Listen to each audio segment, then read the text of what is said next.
This guy was as cold and calculated as they come. Maybe we weren't going to get it solved. It was like the epitome of innocence that had been preyed upon. This is a case that has no evidence. We didn't have DNA. We didn't have fingerprints. Step inside the court of law with the new true crime podcast, American Justice. We realized we have 4 men who answered the same ad for a job on a farm. My brother Ralph went to interview and he was never seen again. A podcast that explores impactful crimes and reveals how our justice system works. You have to consider that there are more possibilities than one. And sometimes how it doesn't. We have to find whoever this monster is. Go in depth into chilling cases and their conclusions in this new true crime series. You just have a pit in your stomach thinking, how many people are we going to find? New episodes of American Justice are available every Wednesday, wherever you get your podcasts.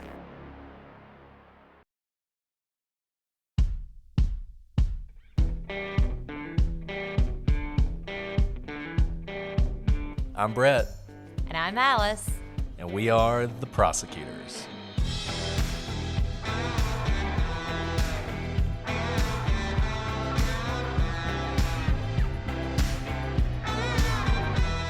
Today on The Prosecutors, a young woman vanishes on the campus of Kent State University. To this day, no sign of Judy Martins has ever been found, and her case remains unsolved.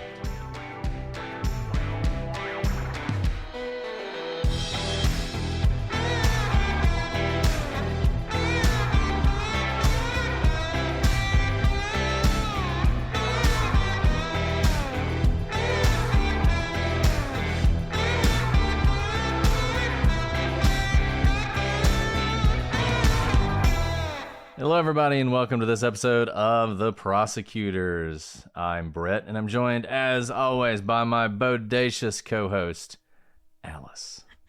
Hey, Brett.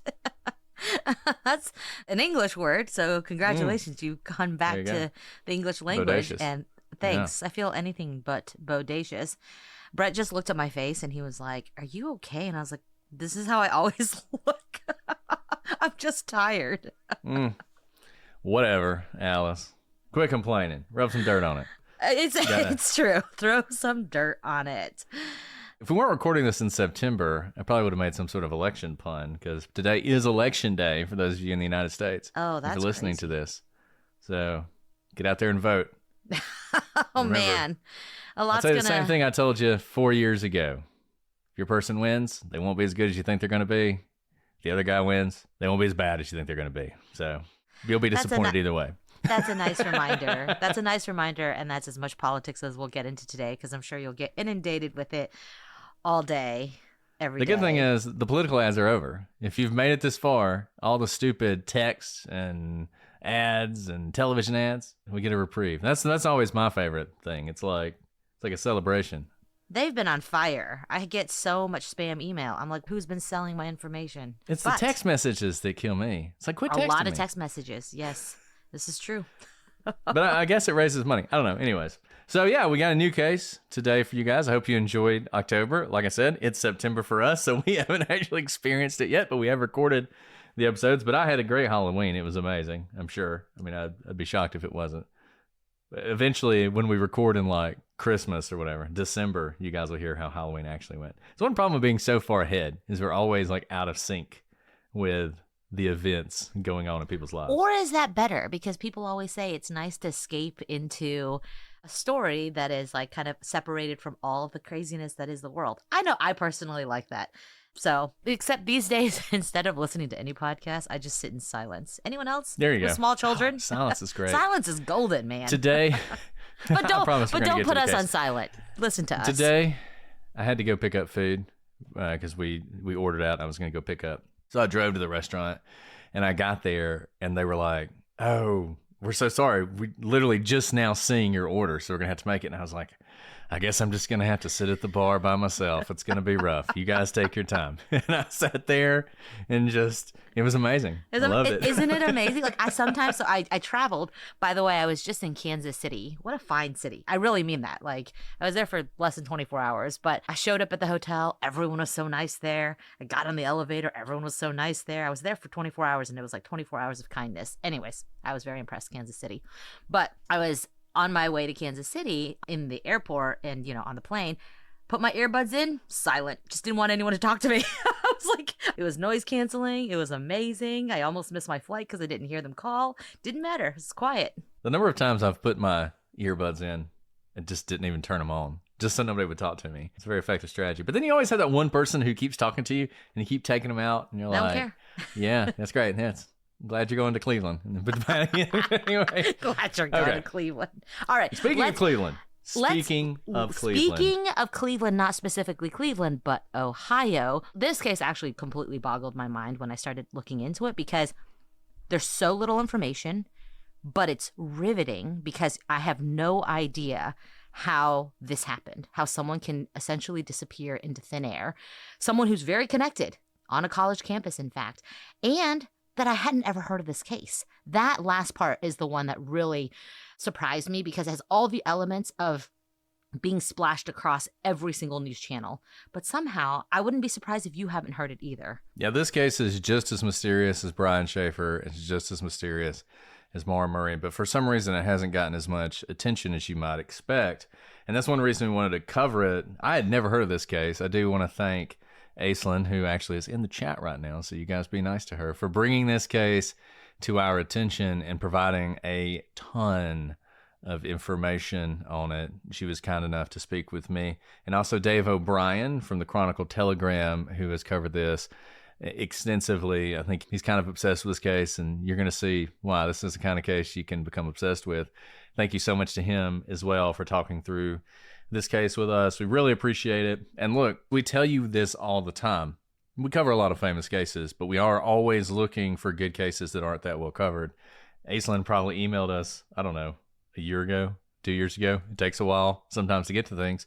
But when we did, I was really glad we did. And we never could have covered this case without her help. So don't be shy. Shoot us an email, prosecutorspod@gmail.com. That's the best way to suggest a case.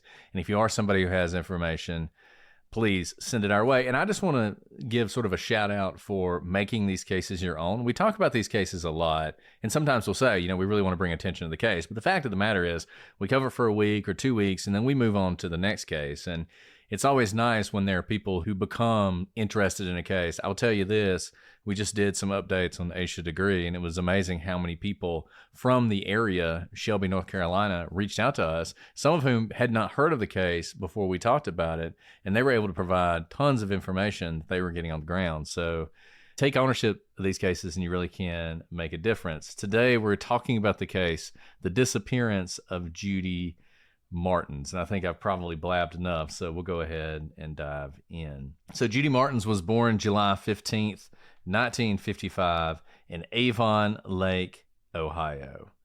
She was the oldest of 3 siblings with both a younger sister and a younger brother.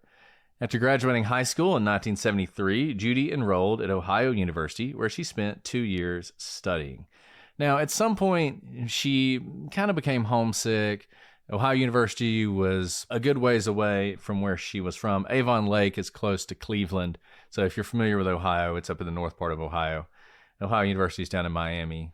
And so she moved back home briefly. She took some time off from school, but she didn't give up on her education. She enrolled at Kent State University. Those of you probably have heard of Kent State. It's sort of famous for an unfortunate reason, the Kent State massacre that happened back in the early 70s, the anti-war movement, the National Guard actually fired on some Kent State University students and killed some. It's sort of a famous event during that period, and it was sort of famous for that, but at this point, it's attempting to move forward. And it's actually a question.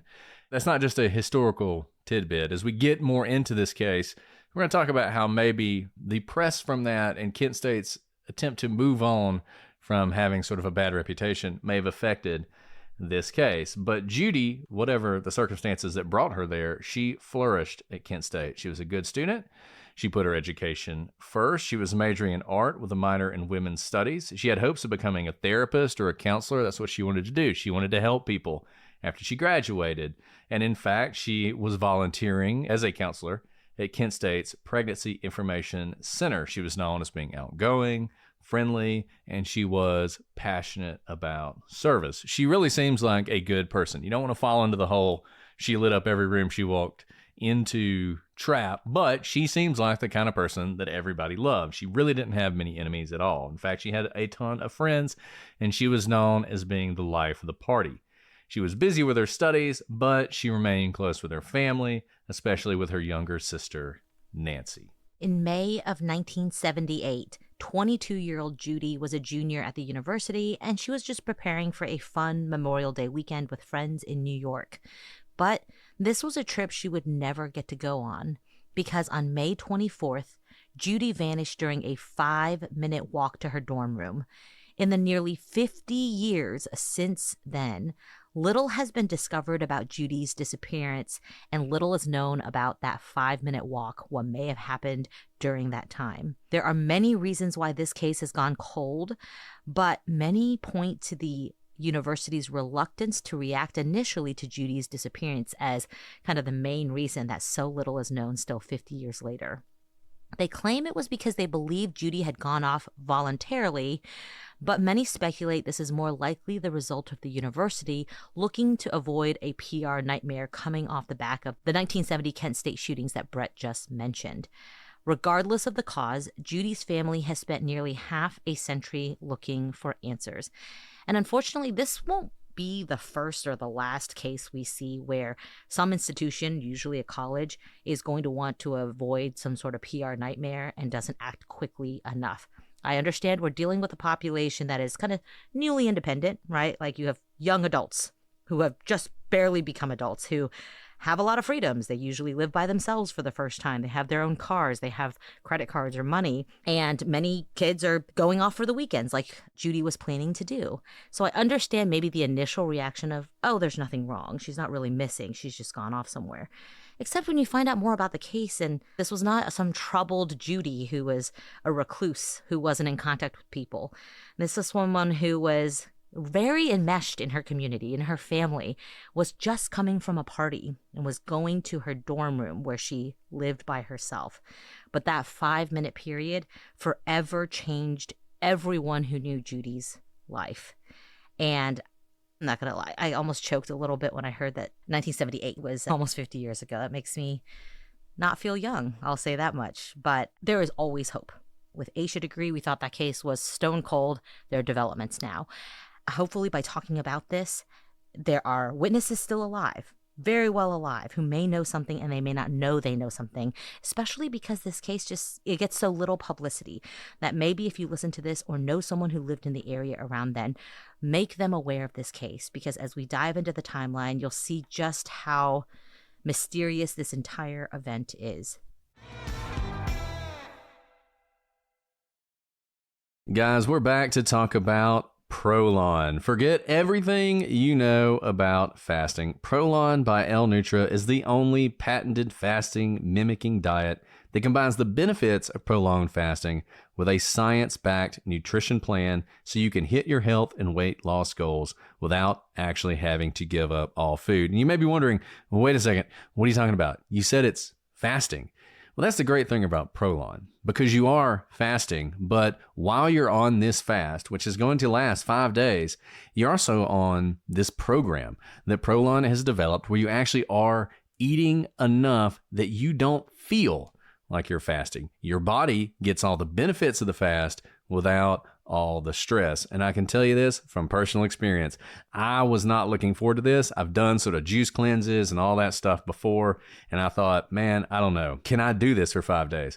I was shocked at how easy it was to stick to the Prolon program and how great I felt when it was finished, and you're going to feel great too. Really, Prolon is a revolutionary plant-based nutrition program that nourishes the body while making cells believe they're fasting. It's researched and developed for decades at the University of Southern California Longevity Institute and backed by leading U.S. medical centers.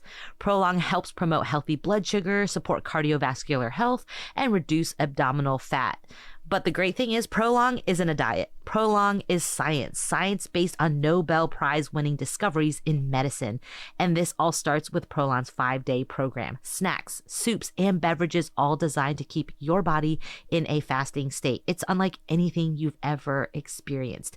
Right now, Prolong is offering the Prosecutor's listeners 15% off their 5-day nutrition program.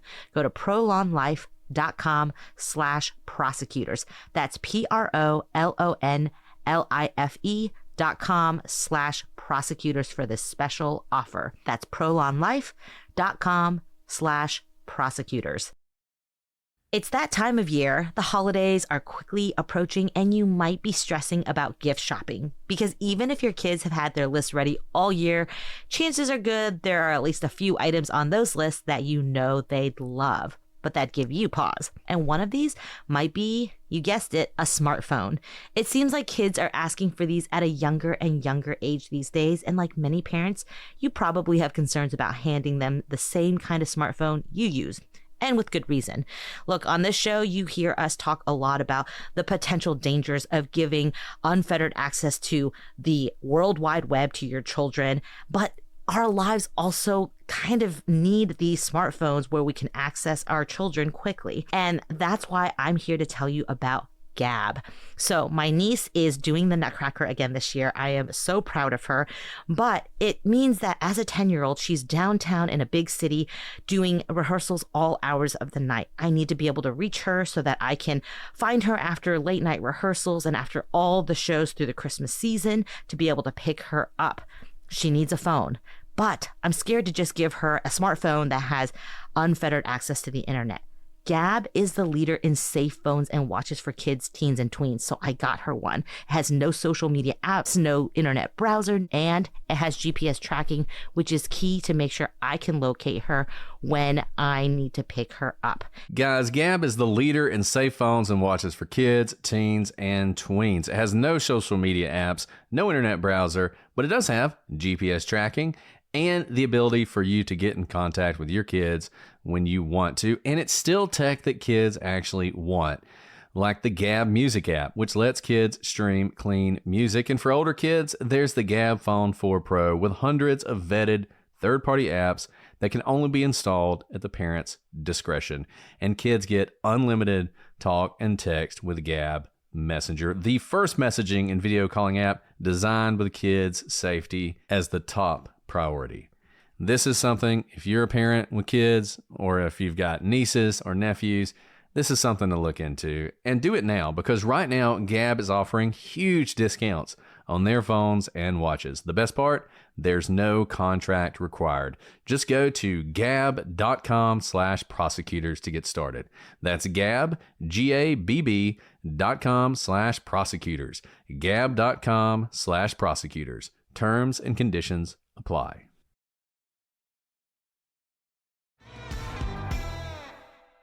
Yeah, I'll offer a correction. Ohio is in Athens. Miami is in Miami. So I don't know why I got that mixed up. The second thing, Alice is absolutely right. This case, it's funny. You cover enough cases, you start to see the same beats over and over, and you start to see the same mistakes and the same shortcomings. And this case has echoes of basically every case that we've covered that involves something happening on a campus.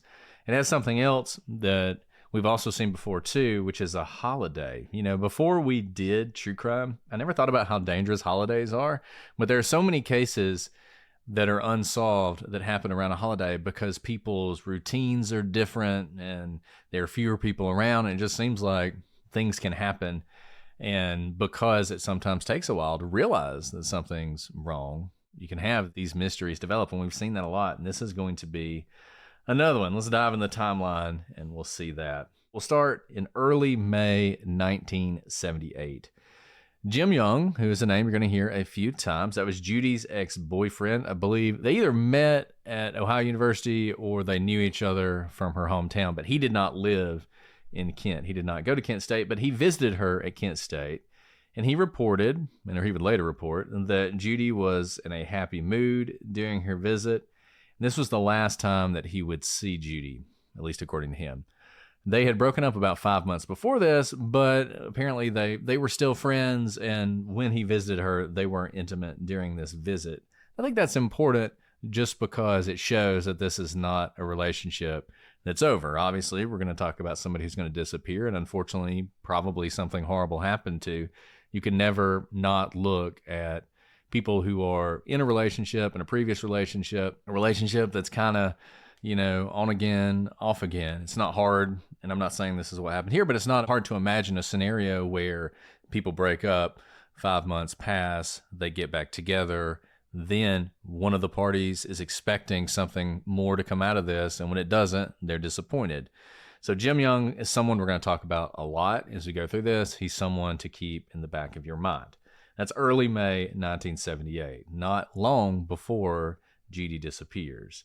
On May 19th, 1978, Judy will talk to her mother on the phone. She didn't seem distressed, and her mother reported there were no family issues and there was nothing going on in Judy's life that would make you think she might do something drastic, whether to harm herself or to leave her life or anything along those lines. She also didn't report that she was having any trouble with anyone, that she was in any kind of fear. We've seen cases where there was something going on behind the scenes, and you sort of saw that based on hints from things that were said by the person to their family members. We don't have any of that. And that was May 19th, 1978. That brings us to Tuesday, May 23rd, 1978. So sometime between noon and 1 p.m., Judy talked to her ex-boyfriend, Jim Young, on the phone. He reported that she did not seem disturbed or upset over anything, just a regular conversation. Now, as Brett mentioned before, they're not dating at this time, but obviously they're still in contact. Jim was on house arrest at this time for shooting some guns while he was drunk. He'd previously shot himself in the knee at a bar. So that's why they're on a phone call, because he couldn't go anywhere. He was at home.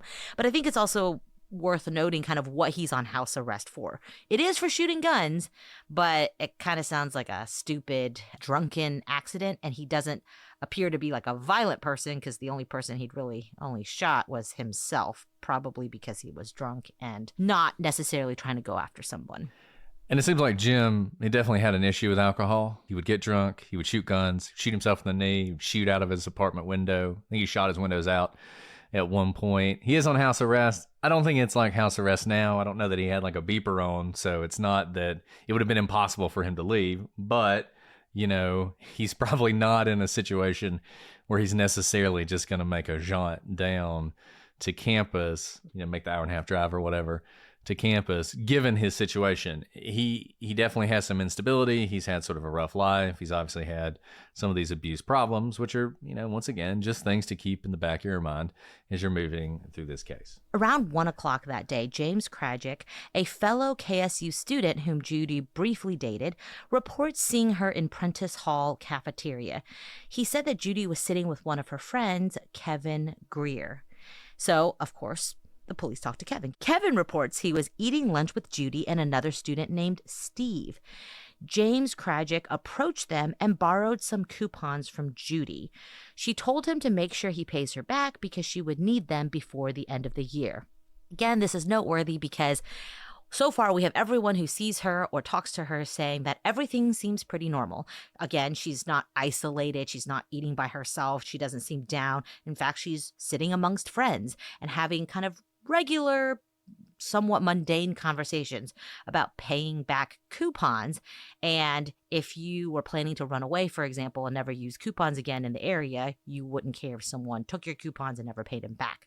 So it's noteworthy that she says, I plan on using them sometime this year, so don't forget to pay me back. That Absolutely. should cut against the whole running off voluntarily. I think that's absolutely right. If she had, this would be significant if she was like, you can have them all. And I think these coupons were used to buy food in the cafeteria. I guess you could pay with cash, you could pay with coupons. We had like a card that had special whatever on it that you could use in the cafeteria. We're going to throw a lot of names at you. There are a lot of people we're going to mention just because they had interactions with her on the last day.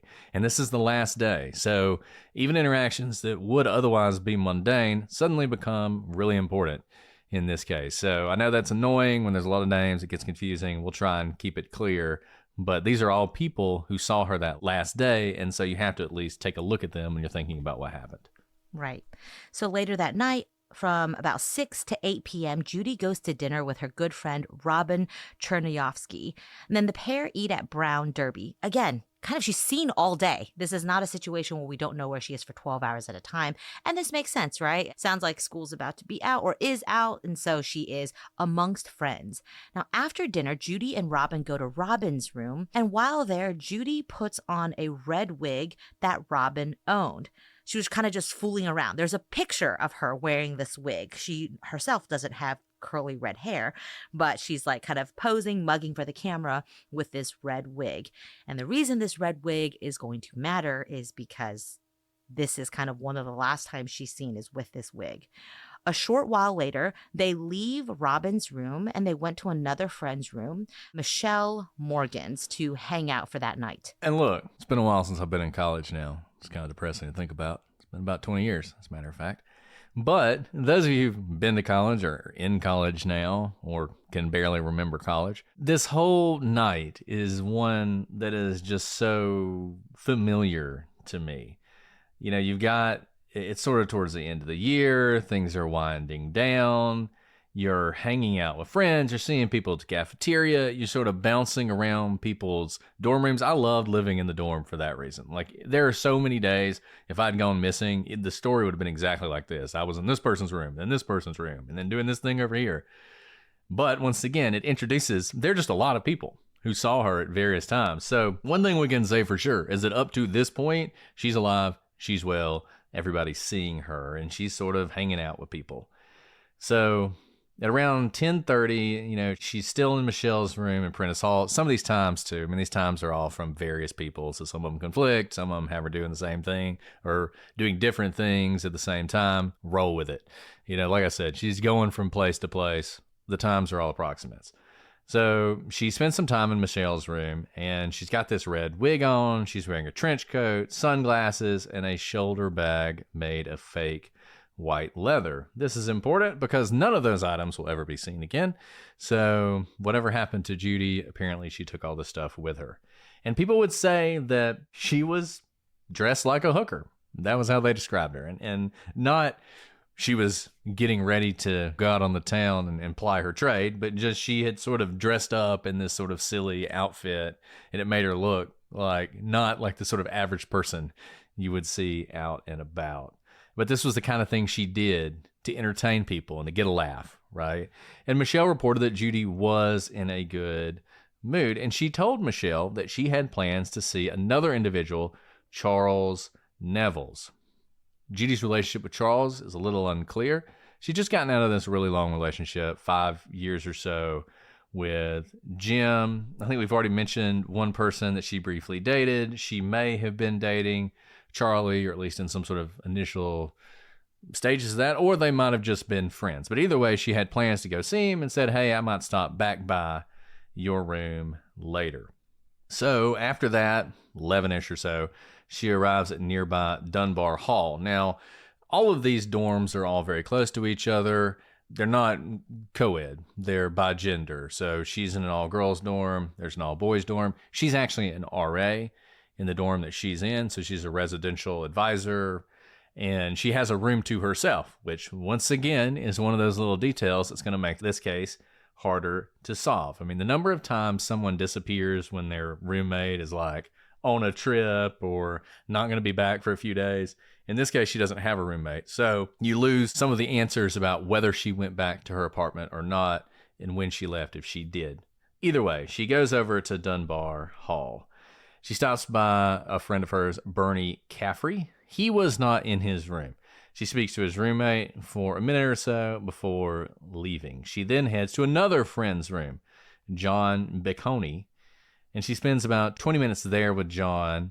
and Charlie Nevels, who is there. So she's in the room. She actually takes off the wig, the sunglasses, and the trench coat. So this kind of goes to her light up a room type of personality that has become a trope within true crime.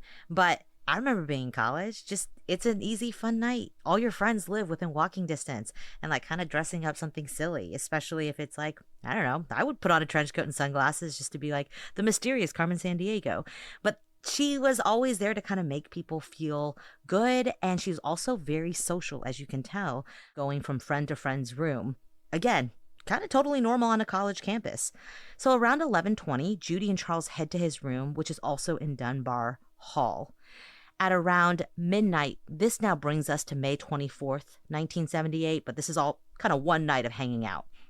John Bocconi stops by Charles Neville's room to return Judy's wig, sunglasses, and trench coat that she had previously taken off. John is supposedly heading to the 7-Eleven, and he reported that, again, Judy was in a good physical and mental condition. So in other words, he didn't report that she seemed sloppy drunk or particularly tired or anxious or anything like that. She seemed like her normal self. On June 1st, police will report that John tells them that Judy came back to his room to pick up the items. Now, this is a minor discrepancy, but either way, she had them. So just in case you missed that, the discrepancy is John first says that he came to Charles's room to return these items to Judy, so she has them. And the reason that matters is we don't see the wig, the sunglasses, and the trench coat again. But about a week later, the police report says that John says, in fact, he didn't go to Charles's room, but Judy came to his room to get the items. The important part is they have them. How important this discrepancy is up for debate. Yeah, I mean, it's a minor discrepancy. I don't know how important it is. I mean, it's one of those where, like, if you solve the case, you might be like, well, there you go. That's why he said that. Because you're always looking for discrepancies. But the problem is, so many of them are irrelevant. Now, people jump all over discrepancies. I mean, they think, man, if you don't tell the story exactly the same way, then you must be lying. You're probably the killer. You did it. Now, I will say this. I was talking to Aislinn about this, and she was like, I would think you'd remember if you had to get up and do something versus somebody just comes by. And actually, that's a really good point. Like, if I had to get up and gather up the wig and the trench coat and everything else and take it somewhere, I would, number one, be irritated by that, and I would remember it. And so when the police asked, I'd be like, oh, shoot, I saw her when I took the stuff over there. Because it would stick out in your mind, right? Because it's a little bit of something different that happened. So it's a little weird that he has this inconsistency, but I can't tell you this breaks the case, right? It must have been him. He's lying about that, and so therefore that happened. But it is a discrepancy, and it's worth pointing out because it sort of shifts exactly when he sees her for the last time, when she leaves, that sort of thing. I think it is important, but we just don't have enough information to make much out of it. And I will tell you, we're going to get into this later about why we don't have much information, but information is limited on this case. It wasn't as well covered at the time as it should have been. There have been some good articles about the case. There are people who are looking into it now, but it is one of those cases where it's just like you feel if more had been done at the time, this wouldn't be a mystery. Or they would have figured this out. But since they didn't, we're now left here trying to piece things together, as Alice said, nearly 50 years later. So that's not the last of Judy's night that we know of. Judy and Charles spend the next couple of hours hanging out in his room.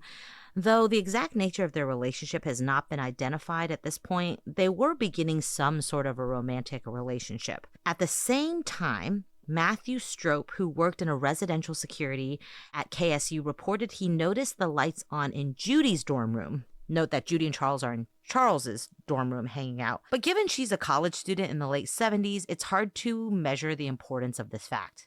Maybe a friend or one of the residential advisees who lived there went into her room. I know in my college dorm room, nobody locked their doors. It was, we also had an honor system, but friends had access to our rooms all the time. So having the lights on could mean that they were left on. Someone came in to borrow a jacket for the night, return something, passing by, use your bathroom, all the different things. We just don't know. And did he see the right light? It's hard to know. Or maybe was it earlier in the night when she was still in her room? So it's not really clear how important this fact is, but we're telling you all these things because there's just so little known about the case.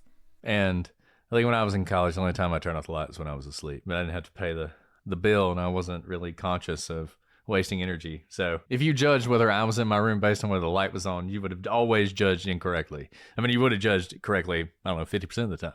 But so I don't know about that. And this is in true crime, really in the law. We act like, well, he said that, so it must be true. I mean, he's thinking about this a few days later. He's trying to remember if somebody's light was on when he walked by. I mean, why in the world would you remember that? I literally don't remember if my light is on outside that door right now. Yeah, exactly.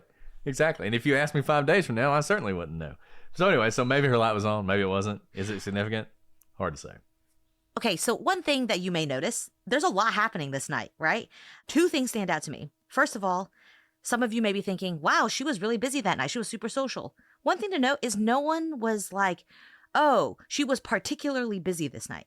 This was, I think, kind of a normal college night, which, man, I miss those days when it was easy to see lots of your friends. So it may have been a particularly, fun and interactive night, but no one has been like, she's usually pretty quiet and keeps to herself and likes reading and going to bed at 9 p.m. But this night she made a point to be out there, whether to establish an alibi or to do X, Y, or Z, or she was upset and wanted to be around friends. There's been no reports of that. That might be the case, but it seems like this is not an out of ordinary day for her. Eating lunch with friends, interacting with people throughout the day, having dinner with friends, going to friends' dorm rooms throughout the night, many different people's dorm rooms, hanging out with people that she may be starting a romantic relationship with. So the first thing is, don't judge maybe your typical Tuesday night with this one. I think this is a pretty regular night for her. And second, this is why this case is so mind-boggling to me. She was around so many people, and there were so many points of reference throughout the night, yet she still disappears without a trace. So the next time is really the most important. Charlie Nevels will report that Judy left his room in Dunbar Hall at around 2:30 a.m. So he sort of says bye to her, and he sees her exiting the dorm via the stairwell. He is, as far as we know, other than some other sightings we're going to talk about later, he's the last confirmed. We'll say that. He is the last confirmed person to see Judy, 2:30 a.m. Now, he didn't know exactly where she was going next, but he assumed that it was back to her dorm room for the night. He would later be polygraphed, and he did pass that. Now, the walk from Dunbar Hall to Judy's dorm at Engelman Hall was less than 100 yards. It's sometimes said to be 300 yards. That is wrong. It is 100 yards, 300 feet, literally a football field. That's how far she had to walk. It should have taken her 5 minutes if it took her 5 minutes. 5 minutes is probably a little bit of a stretch. Basically, she would have left the dorm. She would have had to walk across a street onto the next sidewalk between 2 dorms. She would have been heading downhill while she did this. And it was sort of said that if you were at the bottom of the hill and she was at the top, you would see her coming. If somebody was down there, they would be in a position to sort of know that she was going to get there before maybe she would see them. Now, it's sometimes said there was a parking lot that she had to cross. This appears not to be true. There's a parking lot there now, but it doesn't seem like it was there at the time. It seems like one of those dorms she had to walk between was eventually torn down and turned to a parking lot. Unsurprisingly, the campus has changed a lot in the last 50 years. I mean, where I went to college, Alabama, has changed so much. I mean, I can't even find anything now. And that was only 20 years ago. It's hard to even imagine how different it is. Everybody, it is my favorite time of year. You all know that. Fall. It's here. The leaves falling, Halloween, and all sorts of holidays around the corner. And let me tell you, I am all about cozy evenings at home. And there is nothing that makes those evenings better than a nice bottle of wine. And that's why First Leaf has become my go-to for making sure I always have the perfect wine on hand for those cozy nights watching movies, or sitting by the fire. And First Leaf isn't just a sponsor of the show. I am a member. That's how much I love it. I love the fact that I can take their personalized test to determine exactly the kind of wines that I want to see. But it's not just stuff that I'm familiar with or that I'm comfortable with. First Leaf is able to take those answers and personalize the wines that I'm receiving from all over the world. So I'm getting to try new wines, discover new things that I am going to fall in love with. You're going to love First Leaf just as much as I do. And getting started with First Leaf is a complete breeze. You answer these quick questions about the wine preferences, and they put together an amazing assortment of top-notch wines just for me. My box is different than Brett's because we have different answers, and it gets delivered right to my door. One of the best parts about First Leaf is how they let me control my delivery schedule so I can choose exactly when my wine arrives, so I never have to worry about missing a delivery. It's super convenient. Plus, if I get a bottle I don't absolutely love, it's not a problem because First Leaf has a 100% satisfaction guarantee. So get cozy and pop open that perfect bottle of wine from First Leaf. Go to tryfirstleaf.com/prosecute to sign up, and you'll get your first 6 hand-picked bottles for just $44.95. That's tryfirstleaf.com/prosecute. Tryfirstleaf.com/prosecute. Guys, they're back. One of our favorite sponsors, Hello Fresh. That's right, HelloFresh, who makes home cooking easy, fun, and affordable, and that's why it's America's #1 meal kit. Just recently, my wife and I made the taquitos, and I gotta tell you, I didn't just like them. The kids love them too. And when you're trying to cook for 2 little ones, that is a big deal. We had the couscous, and the kids had never had couscous before, and they devoured it. I mean, it was seriously, as Alice often says, where the kids are so excited and they're like, couscous, couscous. The kids ate all the couscous. They ate all my couscous. They ate my wife's couscous, all of it. We were couscoused out. And that's what you can expect from HelloFresh. They have some of the best meals on the market. And look, it's the holiday season. It's just around the corner. You guys are looking for ways to spend and stress less. HelloFresh makes mealtime nearly hassle-free with delicious, home-delivered, chef-crafted recipes that come together quick and are less expensive than takeout. It can't be overstated how much we love HelloFresh. Whether you're craving hearty comfort food, trying to please picky eaters, or looking for a calorie-smart meal plan, HelloFresh has all those options and more available on a rotating menu of 50 recipes to choose from. Step out of your recipe rut and make fun, flavorful meals without needing to hunt for specialty ingredients, and HelloFresh's pre-portioned ingredients mean less food waste.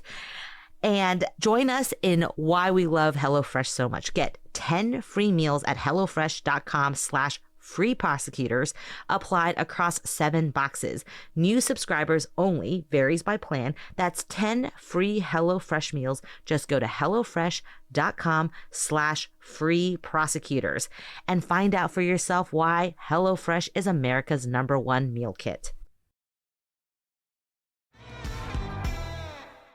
The parking lot thing is kind of important, though, because if you're thinking about what happened to her, this is such a short distance, and it isn't going to take much time. And if someone's going to grab her, having a parking lot, you can imagine somebody sitting there, they see a woman walking alone, and they start to think, I'm going to take this target of opportunity, basically, and do something. You might be thinking, how is it possible that no one else saw her on this busy college campus walking to her dorm room? Well, I want to remind you a few things. Number one, we're approaching the Memorial Day weekend. School is pretty much wrapping up. The school is a ghost town at this point. It really is just sort of the RAs who are living there and sort of managing things, some few students who are there. That's about it. At the time, Kent was a commuter campus. There were a lot of commuters, so there wouldn't have been a lot of people there anyway, and the people in the dorms had pretty much already cleared out. It's also 2:30 in the morning, so a lot of people were asleep. And I'll just tell you, I remember going to college, a very large campus with a lot of people, staying up really late all the time. And we would often go wandering through campus. We'd go smoke a cigar or whatever. We'd just take off in the middle of the night. And it was not unusual to not see a single person out that late. So it does not surprise me that no one saw her. Obviously, there are no security cameras. There's nothing like that. All we have is Charlie saying, I saw her leave, and I assumed she was going home. and she was walking literally 100 yards from one dorm to another on a walk that should have taken her a matter of minutes. But it seems like something happened in that period, and she was never seen again. So let's jump forward. And let me just go ahead and tell you this. This is my opinion, and I'm going to go ahead and ruin the rest of the episode for you. Everything else we're going to talk about in the timeline, in my opinion, is a complete waste of time. Like, we're going to give you a whole bunch of sightings of people who saw her here and saw her there and all this other stuff. They're all fake, okay? Nobody saw her in any of these places. And I'll tell you why I think that. Because, as we said, what she was wearing that day has never been found. She wasn't wearing the red wig the next day. That stuff would have been in her dorm room. It wasn't. So I am of the opinion that this is the moment. By this point, something happened to her. So with that spoiler given, 1:30 the next day. So David Horning will later report to police that he saw a woman matching Judy's physical description and clothing at a bus stop on Main Street near Dreck's sub shop. And He said that 1:30 he- in the afternoon. So Yeah, 1:30 now in the we're into afternoon. the broad daylight. Yeah, 1:30 p.m. Yeah, so basically the night finishes, the sun rises, he sees this. He says that a large yellow vehicle pulled up near the stop and the girl got in, or depending on how the story is told, was pulled in to the vehicle. The car sort of pulled away abruptly and headed westbound on Route 59.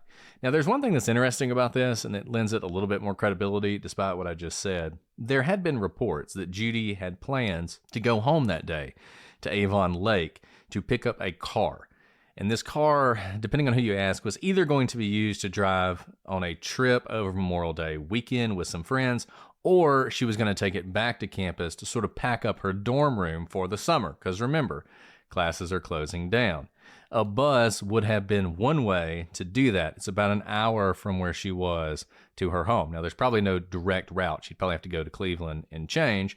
But the thing about this story, and the thing that we really have not been able to nail down, if she had intentions of going home, she needed a way to get there. And it's entirely unclear what her plans were.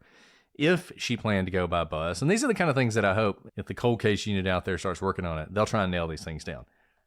If she was planning to go home the next day, that's actually a pretty important fact, because whoever it was that was going to go with her, to my knowledge, never reported her missing. Like, there's no like, she was supposed to meet me and we were going to carpool up there. Because one of the things you could do back in the day is you did share rides, right? And frankly, you did this until recently. I don't know if people still do this on campus or not, but I can remember boards, and you would just like put, need a ride to Birmingham on Saturday. And people would call you and be like, yeah, we'll split the gas money, right? And you'd ride together. So that kind of thing would happen. But it's unclear how she planned to get up there to get this car. And she wasn't going to walk. She wasn't going to ride her bike. And I don't think she had a car on campus. So that's sort of a mystery that we don't know. But you could imagine she's going to the bus stop to catch that bus, to go back home, to get the car, and somebody grabs her. Now, would she be, quote unquote, dressed like a hooker for this trip? Hard to believe. I don't really take this sighting seriously. So essentially, no one sees her since Tuesday night going into Wednesday morning. By Friday, May 26th, Judy's family starts to get really concerned because Judy had not come home and they had not heard from her. And her mom called her several times, but no one ever answered.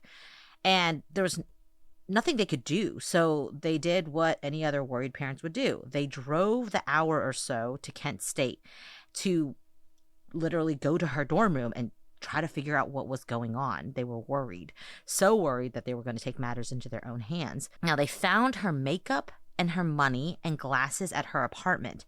And her parents said that Judy would never have left for any period of time without her glasses because she needed them.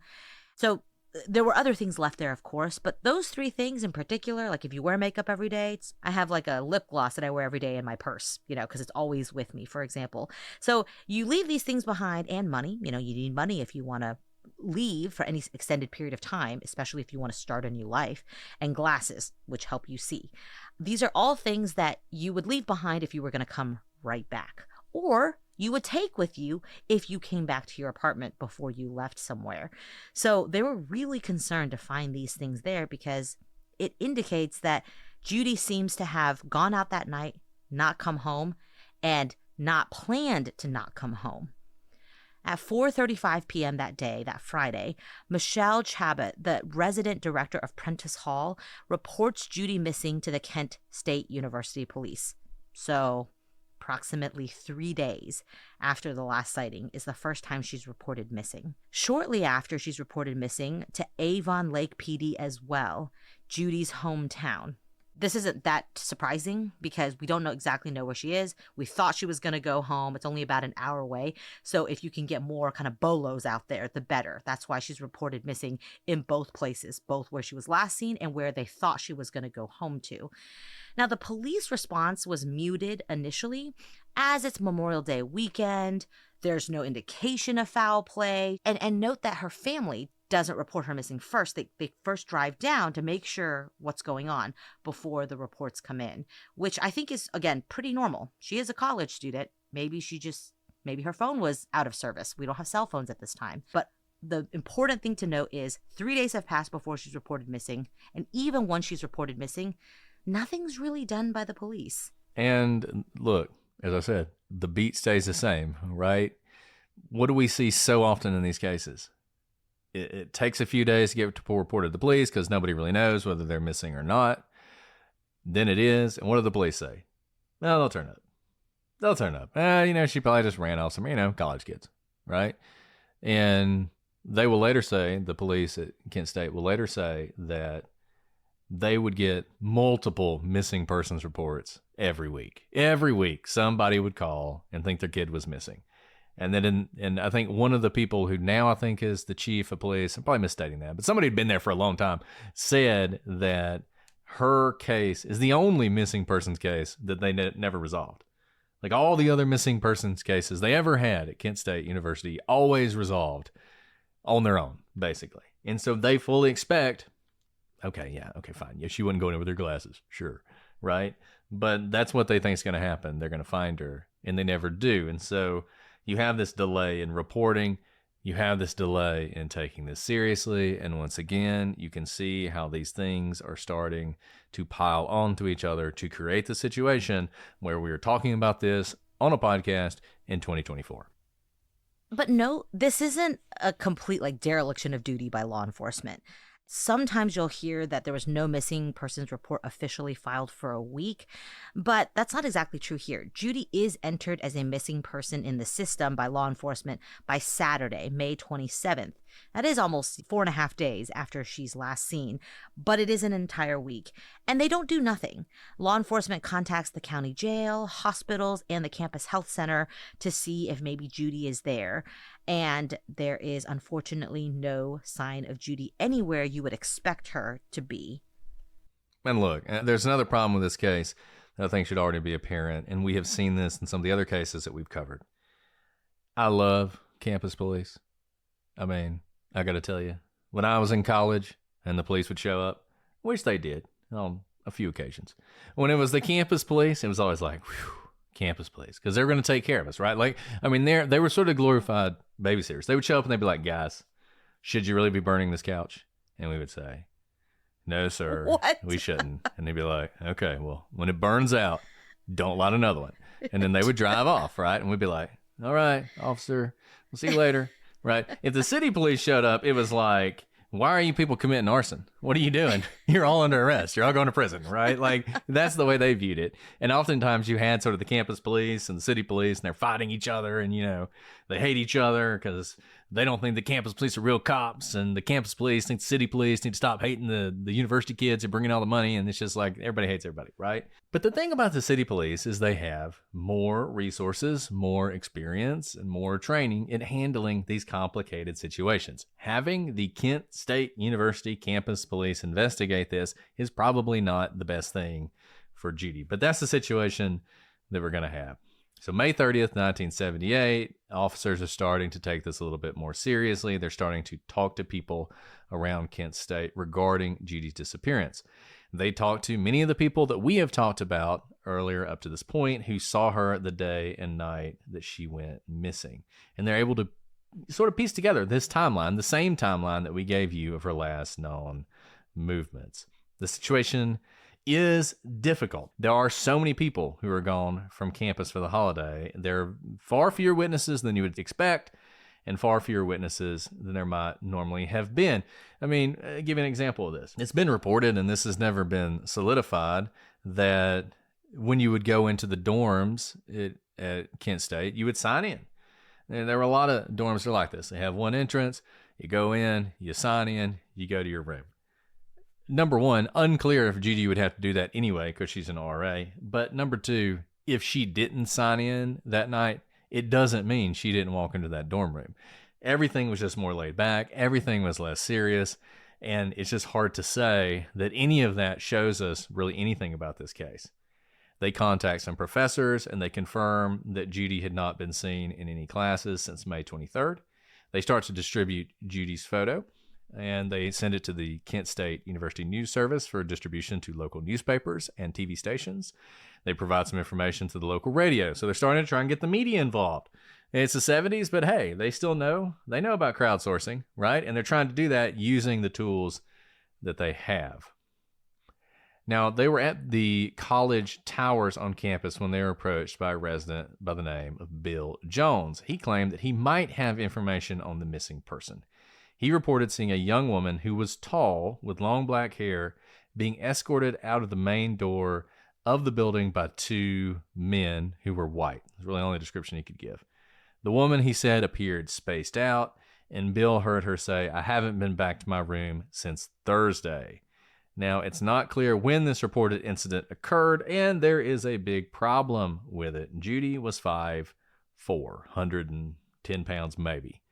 Not a person I think typically you would describe as tall. Now, people get heights wrong all the time, but 5'4" is not tall. So he definitely got that part right, which makes you doubt sort of the rest of it as well. And this seems like someone who's trying to be helpful, trying to provide some information, but probably doesn't actually have any real information. And what we can note from the timeline that police are able to put together is look how many people she talks to and interacts with Tuesday, the last real day she's interacting with people. There are really essentially no credible sightings of her after Tuesday. Doesn't get lunch with a friend, doesn't meet up with a friend to return a wig, nothing. Because remember, that wig's not hers. Wednesday, Thursday, Friday. So even those words like, "I haven't been back to my dorm since Thursday," where was she Wednesday and Thursday? It's certainly not her normal kind of social patterns to not be seen by a single person. So that brings us to May 31st, 1978. At 1 a.m., a man named John Alexander recalled seeing a young woman matching Judy's description at a bar called The Tavern. He said the woman paid her bar tab and left.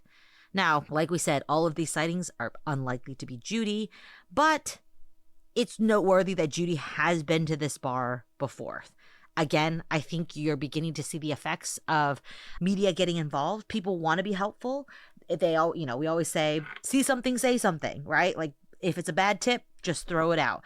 And the problem with these tips is they're coming in, but there's nothing other than a stranger seeing a woman at a bar that matches her description. There's nothing else here. There's no scar. There's no car that matches her. So I think this is probably just someone trying to be helpful, but really probably has nothing to do with Judy. So the good thing about this story is, while there's not a whole lot of information, we have managed to put together a pretty significant outline on this one. So I think we're going to break our streak on this case and actually do 2 episodes on Judy. So, we've been a lot of 1-episode cases. I know. I think this one deserves 2. You guys asked for 1-episode cases, and we did a lot of them. Yeah, but I think, we're about halfway through, so I think this is probably a good place to stop. We have a situation where the police are looking for Judy, and we're starting to see some of these, what I'm going to call trash tips coming in. You have these tips that are coming in from various people, but it doesn't seem like they're really going anywhere. And let me just say, though, trash tips only in the sense that it's probably not going to solve or have to do with Judy. But if you have a tip, put it in. Let the police figure out what's trash and what's not. I mean, if it has absolutely nothing, like you think you saw Judy and Bora Bora the next day, probably not her. But we only say trash tip in the sense of we're trying to figure out what happened to Judy. But these tips, I'm glad they're coming in. It means that the word about Judy is getting out. That's the good news about these tips. Our listeners' tips are never trash. So I wasn't accusing any of you of being trashy. But yeah, we got a lot more to talk about. We're going to talk about some of the searches that were done and some of the investigation that starts to happen. We're going to talk about some of the possibilities as far as theories about this case. We're going to talk about some of the suspects. And look, I'd love to tell you that at the end of this case, we're going to solve it and we're going to know exactly what happened to Judy. That is probably not going to happen, but you never know. If you have any information about this, I know it's an old case, but it isn't that old, and it's not unsolvable. And there may have been people on campus or around campus who saw something, or there may be people who weren't even alive at the time who've heard something. We've talked about this before. When people do bad things to each other, it is incredibly rare that they never say anything, that they never mention it again, that there's not some sort of rumor. That almost never happens. And I think we have to try and provide some sort of information on cases like this, because Judy's case seems utterly mysterious, but it can literally be one clue that breaks it. Right now, as we are doing this case, we talked about Aisha Degree a lot. It's a case that really stuck with us. It's a really important case to us. It's a case that's 24 years old that we never thought was going to be solved or even really have any new information in it. And there's all this sort of breaking news and breaking information. And you're starting to see little things, little tips come in that may solve that case, or at least give us some idea of what happened. That can happen in this case too. And I challenge all of you to think about this and think about, particularly if you're in Ohio, if you're around Kent State, think about whether or not you have information that might possibly give this family some closure and help us find out what happened to Judy. Most of you listening right now are probably multitasking. Yep, while you're listening to us talk, you're probably also driving, cleaning, exercising, or maybe even grocery shopping. But if you're not in some kind of moving vehicle, there's something else you can be doing right now. Getting an auto quote from Progressive Insurance. It's easy, and you could save money by doing it right from your phone. Drivers who save by switching to Progressive save nearly $750 on average, and auto customers qualify for an average of 7 discounts. Discounts for having multiple vehicles on your policy, being a homeowner, and more. So just like your favorite podcast, Progressive will be with you 24/7, 365 days a year, so you're protected no matter what. Multitask right now. Quote your car insurance at Progressive.com to join the over 28 million drivers who trust Progressive. Progressive Casualty Insurance Company and Affiliates, national average 12-month savings of $744 by new customers surveyed who saved with Progressive between June 2022 and May 2023. Potential savings will vary. Discounts not available in all states and situations. This show is sponsored by BetterHelp. Guys, we are moving into a month that is all about gratitude. Thanksgiving is just around the corner. I got to say how thankful I am for Alice. We were just talking about that, how if it weren't for our friendship and the connection we have, we wouldn't even be doing this show. But you know what? There's somebody else that you all need to be grateful for, and that is yourselves. And sometimes it's hard to remind ourselves that we're trying our best to make sense of everything. And in this crazy world, that isn't always easy. And here's a reminder to send some thanks to the people in your life, including yourself. And that's where therapy can come in. It can help you to realize just how important it is to take moments and take some time to think about yourself, to prioritize yourself, and to make sure that you are living the very best life you can live. Therapy isn't just for when you have major trauma. It can help you learn positive coping skills, how to set boundaries, and empower you to be the best version of yourself. So if you're thinking of starting therapy, give BetterHelp a try. It's entirely online, designed to be convenient, flexible, and suited to your schedule. Just fill out a brief questionnaire to get matched with a licensed therapist, and you can switch therapists anytime for no additional charge. Let the gratitude flow with BetterHelp. Visit BetterHelp.com/prosecutors today to get 10% off your first month.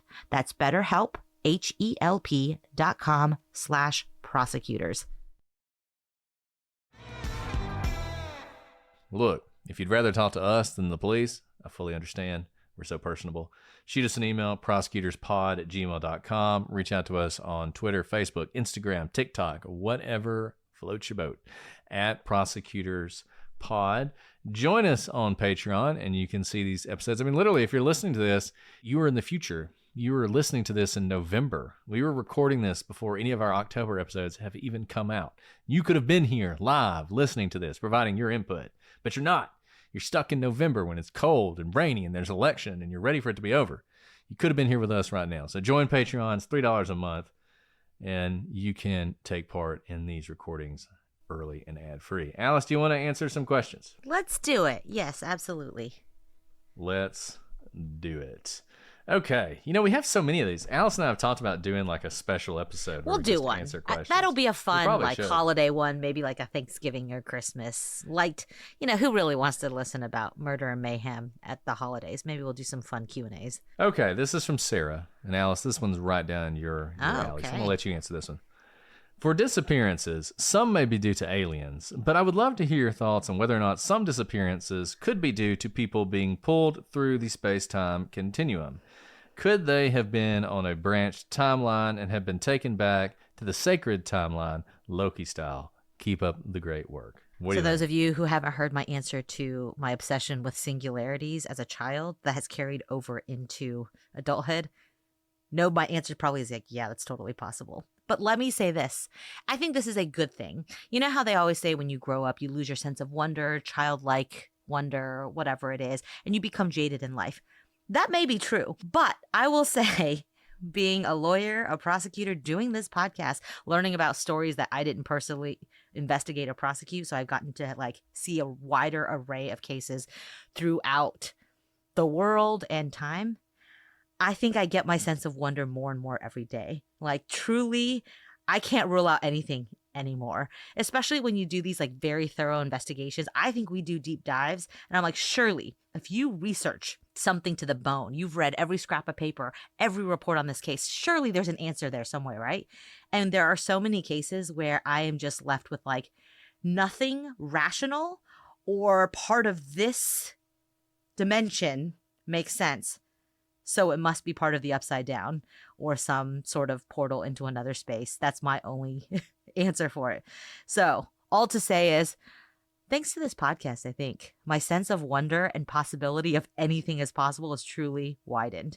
So I don't say that lightly. Yeah, absolutely could be a time continuum. I mean, I will say this. I love you guys, but since we started doing this podcast, I have been introduced to some very strange people with very strange ideas.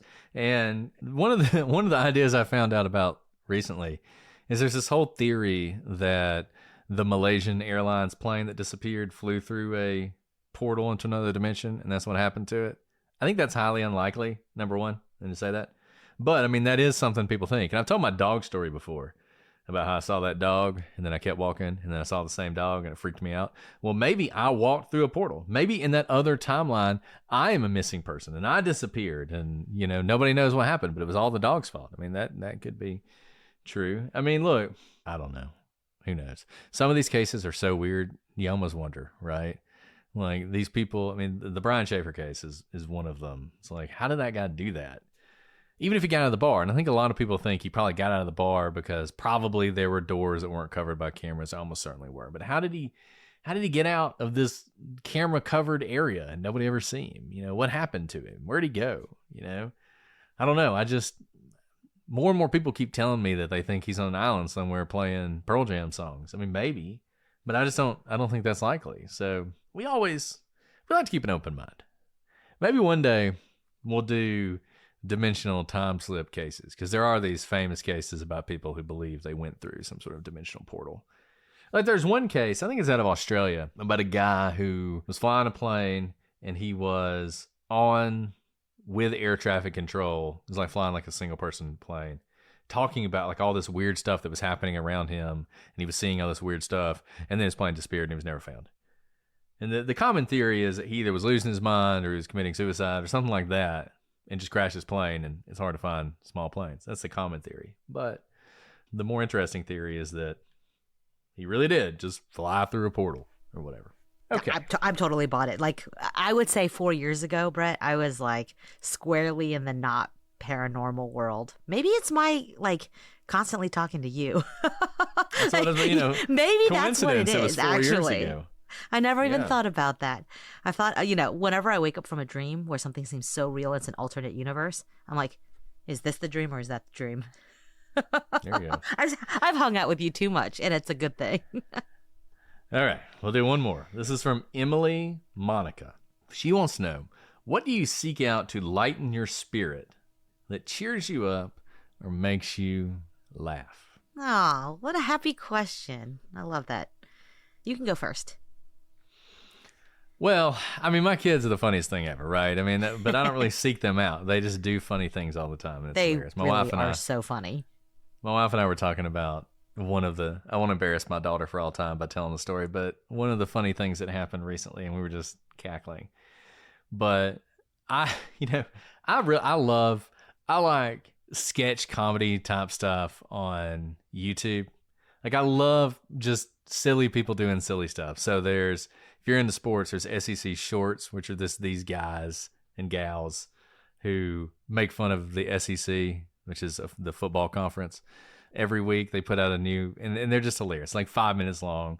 They're hilarious. I like things like the epic voice guy who does the like realistic trailers or whatever. It's like a trailer for a movie, but it makes fun of the movie the whole time. Love that stuff. So that's the kind of stuff that I like. Is totally nerdy, and embarrassing, but that's the best I can do, I guess. No, I think that's right. Spending time with my kids, but also like more and more, the best advice I ever got, and I think it applies to kids, but also you. I just now implement all the parenting tips that people give me on myself if I'm having a bad day. There are 3. Maybe there's like you doctors out there, maybe you can tell me that this is like scientifically based. The 3 things are like, if your kid or you are melting down, like stuck in a pit of despair, spiraling downwards, out of control, you're like, things are bad. What can you do? Number 1, eat a banana outside. This has been told to me by multiple different people. It's like, I think it's, being outside takes you out of your element. There's sunlight, probably fresh air. Maybe there's something about potassium. I don't know. But so if you're like in a pit of despair right now, walk outside and eat a banana. So that's number 1. And it works for my kids. I literally open the door and I'm like, get outside. And they're like, what? And I hand them a banana and they think it's the funniest thing ever. And then we all start laughing and they eat a banana. Number 2, get in a bath, right? Like water. Just again, I think it's the whole changing your elements thing. So like, a wonderful, like, who doesn't love a good bath bomb? Am I right? Number 3 is literally getting out in the outdoors. So we live across the street from like, really it's just overgrown weeds. But this again is looking through the eyes of, you choosing your joy. We call it the magic forest. And it's literally just a patch of, there's woods, but it's overgrown. And there's probably like, lots of scorpions and stuff in there. But if people are melting down or I'm just having like a tough day, work is like bad, maybe, people are yelling at me and I'm like, I just like got to clear my head. We always call it, let's take a walk to the magic forest, which is literally across the street. It's a shorter walk than Judy had to take. And just like stand in the middle of the woods and like look up and kind of just remember that it's okay. These trees have been around for a long time, hundreds of years, in fact, and it's all going to be okay. And then, someone makes some sort of fart joke and we all laugh. The other one I'm going to give, there are 2 things, just mindless videos that I love. My wife actually loves one of them. One of them is the hydraulic press channel. So there's basically this channel, this dude in like Sweden or something, and he owns a hydraulic press. And he just squishes things in the hydraulic press. So he'll take like, the coolest thing is when he does like a whole bunch of like Play-Doh or something, and he squishes it and like all the Play-Doh like comes out and this, but it'll be like, what can stand the highest pressure before it breaks? So, paper, for instance, like he'll compress paper and then all of a sudden it like, the paper goes everywhere. Awesome. It is awesome. Similarly, I now realize that I fall into a category.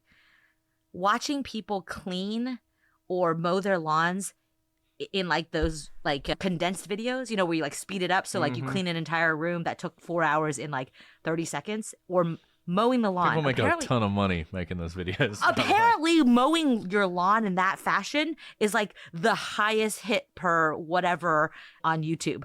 Who knew? Have you ever seen the people we should do shaving the soap? Shaving with soap?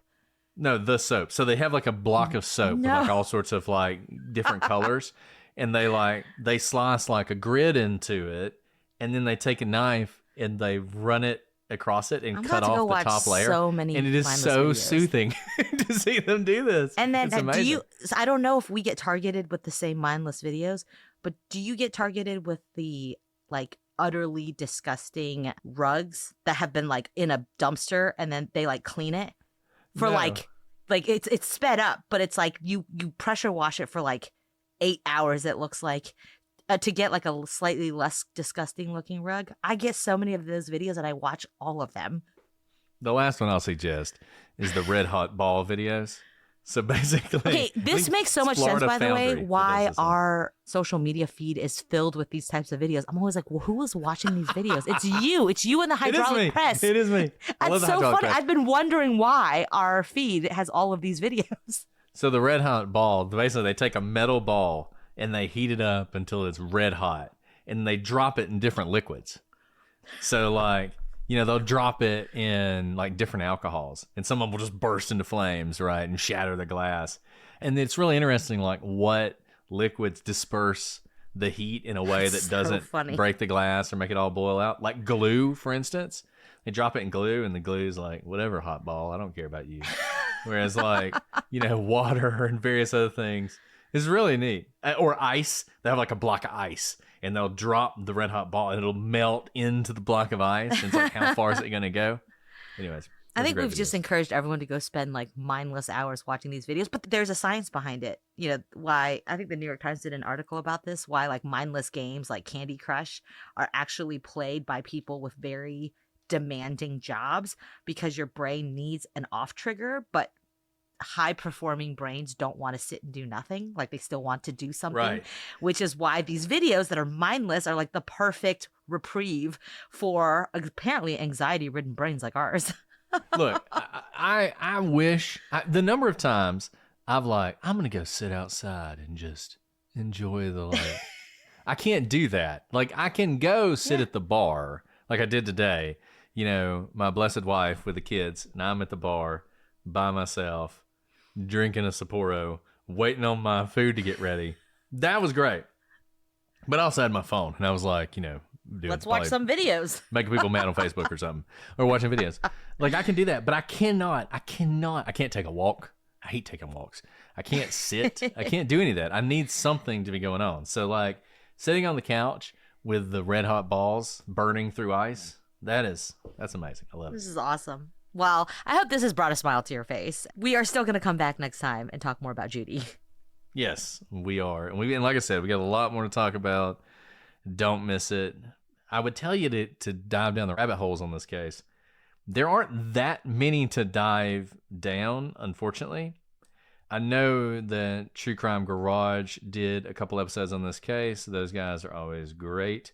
But I'll tell you where I would go if I were you. We talked earlier about Dave O'Brien from the Chronicle Telegram. He actually went on the Missing podcast. And, you know, that's our buddies from Missing Maura Murray, Tim and Lance, do that podcast. And so they interviewed him. He's got a lot of great information. That was a really good episode. So if you're looking for more on this before we come back next week, I recommend that. But otherwise, we will be back to talk more about this case. But until then, I'm Brett. And I'm Alice. And we are the prosecutors.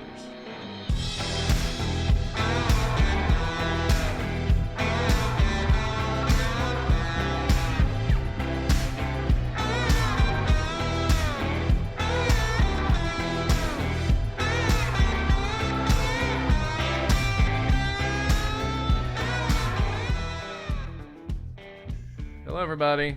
Hello. Thanks for joining us on a Saturday night. So, I forgot to say, okay, sorry, this is like mixing different podcasts, but it's okay.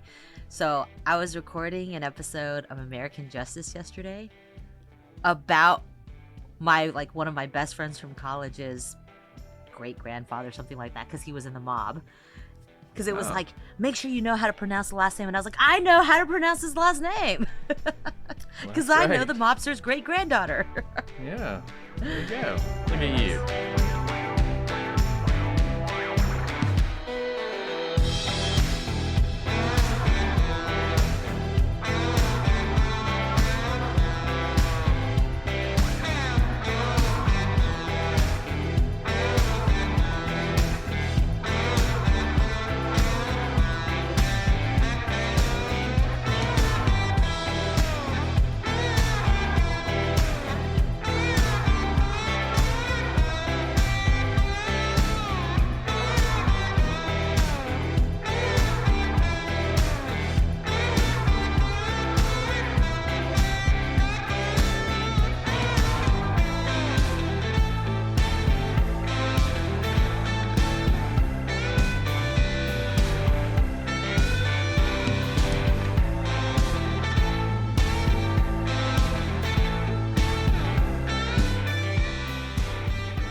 Well, it was bragging about your other podcast. Well, I'm not bragging about it. I was just so excited. I was like, I'm recording a true crime podcast about your family member. Mm-hmm. But it's like good because, he's not a victim. He's the perpetrator, but Right.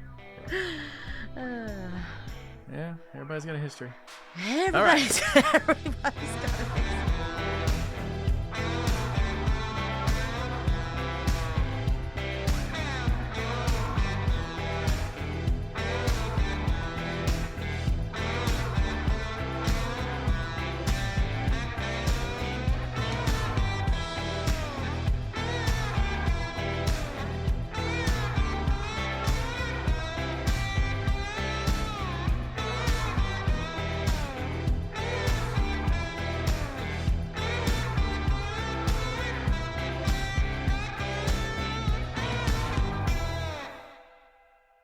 Pluto TV is a place for movie fans, like me. And TV fans, like me. They've got something for everyone, and it's free. I love free, and I love Jersey Shore. For me, it's The Godfather. SpongeBob SquarePants, I am Patrick. Patrick is me. Oh, Forrest Gump, come on. Criminal Minds, solving crime after bedtime. Whatever you love to watch, Pluto TV makes it easy with thousands of free movies and shows. Pluto TV, stream now, pay never.